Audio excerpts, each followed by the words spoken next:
আসসালামু আলাইকুম বন্ধুরা। গতকালকের একটা নিউজ আছে, কলম পত্রিকার নিউজ। এটা বহরমপুরের আগে NH-12 ধারে একটা জায়গা আছে গীতারাম। তো ওখানে একটা নার্সিংহোম আছে, গীতারাম নার্সিংহোম। তো গীতারাম নার্সিংহোমে একটা মহিলা নার্সকে চাকরি থেকে বাতিল করা হয়েছে এই জন্যে যে কারণ ও হিজাব পরে। তোকে বাধ্য করা হয়েছে হিজাব ডিউটি করার জন্য। যদি হিজাব খুলে ডিউটি করতে পারো তাহলে করো, না হলে চাকরি করতে হবে না, চাকরি ছেড়ে দাও। মানে হিজাব পড়ার জন্য বাদ দেওয়া হয়েছে তাকে। এই ধরনের নিউজগুলো আমাকে আশ্চর্য করে, কারণ এগুলো আমাদের পশ্চিমবঙ্গে হতো না। এগুলো আমরা বাইরে শুনতাম, গুজরাটে শুনতে পেতাম, ঝাড়খণ্ডে শুনতে পেতাম, বিহারে টুকটাকি শুনতে পেতাম। আমাদের পশ্চিমবঙ্গে এগুলো ছিল না। তো আবার মুর্শিদাবাদের মতো জায়গাতে, যেখানে 70% প্রায় মুসলিম আছে, সেখানে একজন মহিলাকে চাকরি থেকে বাদ দেওয়া হয়েছে হিজাবের জন্য। মানে এগুলো সত্যি লজ্জাজনক একটা ব্যাপার।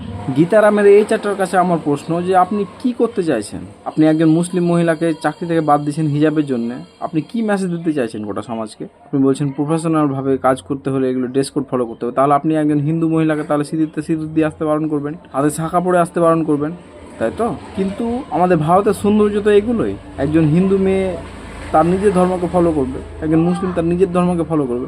এভাবে তো চলে আমাদের গোটা ভারতটা। এই ধরনের লোক আমাদের ভারতের সৌন্দর্যটাকে নষ্ট করছে। আর আমরা সরকারি অনেক হসপিটালে দেখেছি অনেক নার্সকে হিজাব পরে ডিউটি করতে, সেখানে তো কারো কোনো সমস্যা হয় না। তবে প্রাইভেট সংস্থাগুলোতে কিছু সমস্যা। আমার প্রশাসনের কাছে অনুরোধ, এই বিষয়ে আপনাদেরকে অ্যাকশন নেওয়া উচিত। কোনো একটা নার্সকে যদি তার কাজের কারণে বাদ দেওয়া হতো তাহলে সেটা সাধারণ একটা ব্যাপার ছিল, কিন্তু তাকে তার হিজাবের জন্য বাদ দেওয়া হচ্ছে, মানে তার ধর্মের জন্য বাদ দেওয়া হচ্ছে। এটা একটা লজ্জাজনক ব্যাপার।